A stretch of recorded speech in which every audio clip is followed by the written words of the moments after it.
Today I effed up. After accidentally buying way too much toilet paper for years, I finally ran out. This week. This is a foo that is 3 years in the making, culminating today. A few years back I started buying toilet paper on Amazon subscription. But my kid had just moved out, so I apparently overestimated how much to buy, so it didn't all fit in the linen cupboard. My darling spouse started storing the extra in the garage, but I didn't know this as I never go in there. So I kept looking in the linen cupboard and seeing we only had a few rolls, and then increasing the subscription, and even buying extra packs one-off because I thought we were out, and spouse kept stashing it all in the garage without me knowing. After almost 2 years of this, he finally begged me to stop buying TP because we were running out of room to store it. So for the past year and a half I have not bought TP at all. As all the coronavirus panic was building I thought, well at least my earlier stupidity means we don't have to fight crowds for TP, as I'm sure we have enough. We will never run out. We can share with all our friends and neighbors. Well, turns out we actually had finally gotten through the huge backlog of TP. And as luck would have it, the first time I genuinely need to buy TP in well over a year, it's this week. FML. I suppose the bright side is I was equally stupid about subscriptions for wipes and paper towels, so I have been able to give those away to needy neighbors. They all think I'm brilliant and prepared. They have no idea it's just because I'm dumb. Edit. To the 60+ people that mentioned I should get a bidet. Yes, I agree. Except I do live in a severe drought area. Also, the garage is detached from the house and not where the car goes and is used for storage only. None of my stuff is in there. Mostly camping stuff and my kids' stuff they didn't take to school. And even if I did go in there, the TP was out of line of sight. So no, I really didn't see the stack for years. Spouse and I talk plenty, but just not about TP. He trusts me to buy stuff, and I trust him to put it away when it arrives. We just got too good at our jobs. Plus he's a little bit of a prepper, so he didn't think to ask me to stop until we had a lot, lol. And for the weirdos who need to know, about 2 rolls per week. Yeah, that's a lot, but there are medical reasons. And lastly, I'm amazed how many other people on here have had the exact same type of accidental hoarding experience. And how many ran out at equally inopportune times. I feel better knowing I'm not alone. TLDR, after 3 years of accidentally having a surplus of TP, I happen to run out entirely this week and can't find more to buy. Today I effed up by being a stupid homeowner and just stupid. I take my showers before bed, sleep, get up and head off to work in the morning now. I have a chronic back problem, so I take my showers as fast as possible. I don't sit around enjoying the hot water I get in, wash up and get out. Well, one day about 4 weeks ago, my wife says to me, there's something wrong with the shower. It went cold after 5 or 10 minutes. Well, that's odd. I'm a shitty handyman, but my father has been a maintenance man his whole life. Industrial, commercial, residential, he's done it before. He can help me figure out what's going on. I'll call him on the weekend when I'm free. Well, that weekend didn't work out, so we tried the next weekend. That didn't work out either. Maybe next weekend. That Monday I head off to work. I'm sitting at my desk, drinking coffee, working with my coworker trying to figure out how to deal with a user's issue, when I get a text message. Wife, I took the dogs out this morning and I could hear running water. I think a pipe burst under the house. Well, I dropped everything and got home as fast as possible. Luckily, my wife isn't stupid.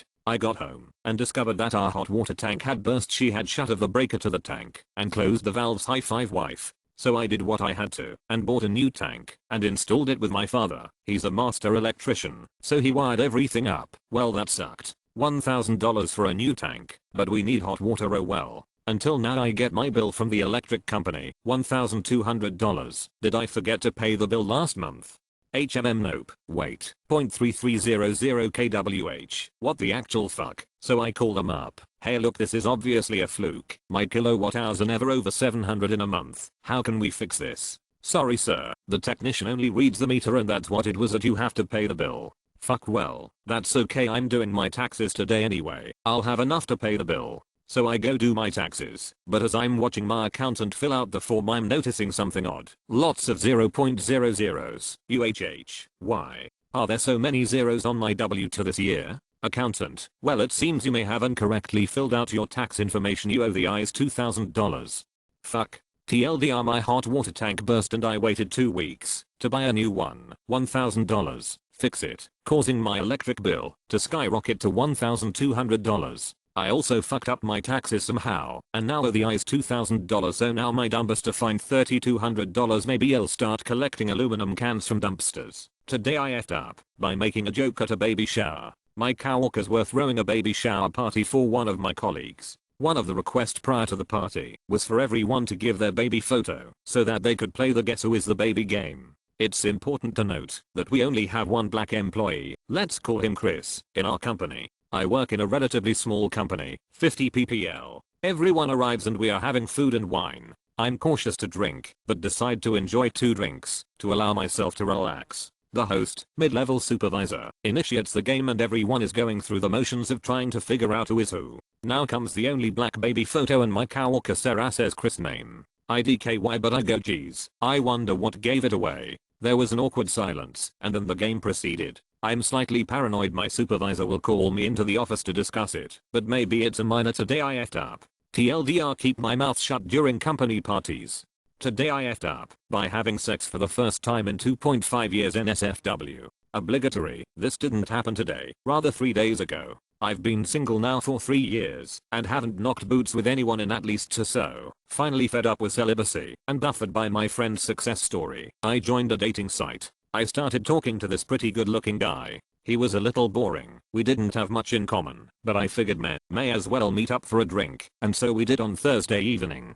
He looked exactly as he did on his profile, 6'8" powerlifter who looked like a legit Viking, so there was an overwhelming feeling of relief that I hadn't been catfished, but I was pretty sure I didn't want to see him again after about half an hour of chatting. That said, he didn't seem like a murderer and there was a stirring in my loins, so I invited him back to mine. It started well, and I was like fuck yes, let's do this. So I said as much. I also said you're not going to call me back if we do this, are you? He said he would. He's a liar. So bullet dodged. Anyway, he proceeds to pick me up like I weighed literally nothing, which was exciting tbh, because no one else has ever been capable of such a feat. I'm pretty large and carries me to the bedroom. I'm like strip because I've gone rapid by this point from the carrying and the dominance. At this juncture, I realize that this guy's completely in proportion, if you catch my drift, but I figure babies come out of there so I'm grand. There's a warm-up wristy and a little Spider-Man, and then we get down to business. It's over pretty fucking fast, like under a minute, so I open my eyes trying desperately not to look disappointed, and he's just kneeling there with that sore eye look on his face. So I'm trying my best to reassure him that 12 seconds is totally enough. Then he looks down, and his face goes pale, and he asks, have I got a tissue? My first reaction is shit, the condom broke, but nah, it was much worse. Blood point peg. So much fucking blood. Well, I know it's not a wild period, since I'm not afflicted with that shit. I run to the bathroom, cream carpets, and holy fucking shit. I'm like, get me a bandage or a nappy or some shit. Meanwhile, I've never seen someone get dressed faster in my life. We have a hasty conversation about the first inane bullshit subject that comes to mind and he leaves. I clean up the crime scene, which is my bed, and go to sleep thinking no more of it. Like it'll stop. Nope. Next day is agony and still going. Trying not to do that thing at work, where you have to lower yourself into your seat super carefully, since a few people know I went on a date and I don't want them thinking I'm some harlot. I'm still optimistic at this point that it'll stop. Wake up Saturday, bleeding is worse than ever, but like fresh, bullet wound type blood. And I felt so sick and dizzy. I'm freaking the fuck out. Obviously can't tell my mum, because Catholic shame, so I go to the out of hours doctor by myself on the advice of the 111 lady, who I think thought I had been raped, because I was crying so much, because I've broken my vagina, and just sit in the waiting room, silently crying whenever I think for too long about how this is probably the last time I'll ever have sex, and it wasn't even that good. Mercifully, my buddy came to keep me company because she's wonderful. Getting to see the doctor. After a very sweet, but obviously terrified middle-aged Asian man and 2 nurse practitioners having a good old look, it's determined that I have a pretty substantial tear graze which is going though a small blood vessel, and because it's on a particularly mobile area of my lady garden, it's unlikely to heal without a little help.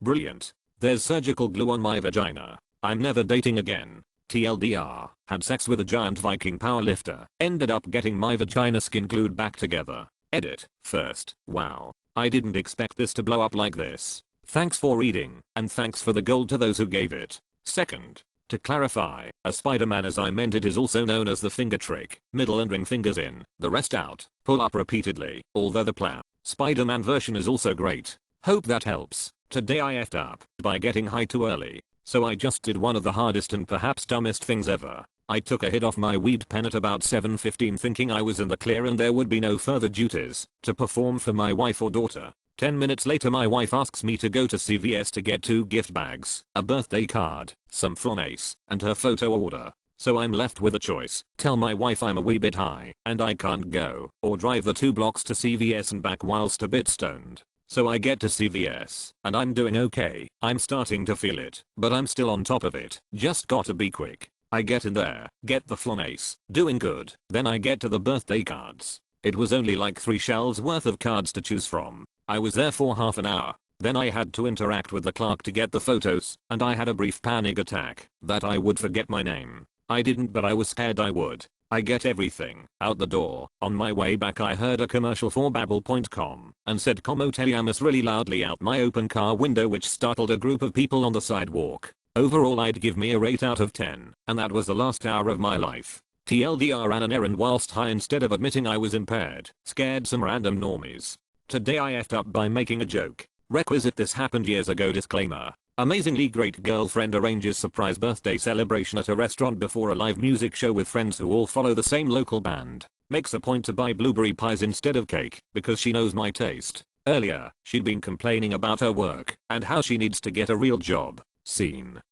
15 to 20 friends all at dinner, blueberry pies being served for dessert instead of cake. My great girlfriend makes some comment about my work, don't remember what, maybe about working too much jokingly, and my response is basically a private joke to her said quite out loud, that well, you could get a real job. Of course, no one else has the context of her saying she needed to get a real job. Entire long set of tables of friends go silent, thinking I was insulting her for having a joke job, and doing that after she planned this whole dinner celebration, even thoughtfully substituting pie for cake. She's too embarrassed to explain that it was what she said, and I was just repeating it as a private joke. Can't blame her. I probably would have frozen in embarrassment if it was me. And yes, she later broke up with me. Sigh. TLDR made a private joke in public and made myself look like a jerk demeaning my girlfriend, who I wasn't demeaning and who was amazing. Today I effed up by getting fired because I cried. Final update. First update. Okay, so this happened about 2 hours ago. First of all, a little backstory. I'm a 25 years old male who lives in Iran, which is a very shitty country to live or to be born in. Everything here sucks and is incredibly hard, including finding a job. I have been unemployed since COVID hit my country, and just recently I managed to finally find a job. COVID is still raging here since they won't vaccinate us, so most times we work from home. I was dating this girl for about 9 months, which I know isn't a long time, but since I'm leaving the country in a few months forever, I really invested myself into this relationship, cause we planned to leave together and everything was going so smoothly. My anxiety was practically gone, and I was really happy after a really long life of being depressed. Yesterday, out of nowhere she breaks up with me and tells me that she isn't feeling the relationship anymore, and that I'm a really good guy and she doesn't want to hurt my feelings in the long run. Which destroys me, but I understand. I tell her to give us another chance and she says no, it's better this way. She's a very honest person, so I believe her and leave. I accept the outcome even though I immediately start crying. Anyway, today I'm still pretty bummed out, but I got to go to the office for a couple of hours and my boss is there to help me, which is a big relief since I really didn't feel like working. I take a smoke break and get reminded of some memories and I start crying a little bit. I go back upstairs and my boss immediately finds out that I've been crying and insists on me telling him what happened, which I do. He looks me dead in the eyes and says, "Wow, you were crying over that? Such a weak person. I don't think you are a good fit for the company if that's the stuff you are worried about. I think you should leave at this point." I start laughing, cause this is clearly a joke, right? Right. Wrong. He looked at me like I'm insane and asked me to leave immediately. So I pack up my stuff and do as I'm told. Yesterday I had a girlfriend whom I loved and a job and a good future ahead of me. Now I'm just a guy who has to leave his country and everyone he loves because he was born in one of the worst places possible and he's doing it completely alone and broken. Honestly, maybe boys should not cry. TLDR, my girlfriend broke up with me. I opened up to my boss and he thought I was weak, so he fired me. Edit. Wow, you guys made my day a million times better. I'd give you all hugs and golds if internationally usable credit cards were a thing here and I could buy Reddit coins. But since that's not possible, I'll send all my love. Edit 2. Holy shit, this blew up. You guys are amazing. Thanks for all the awards and kind words. I have learned so much by just reading your replies and I have definitely gained a new perspective on my life. I will cherish your words forever. Also, I'm sorry if I can't reply to all your kind comments. I will try my best to reply to as many as I can. Also, for people who ask, I'm moving to Germany on a school scholarship and will definitely update you all beautiful people. Much love to all of you.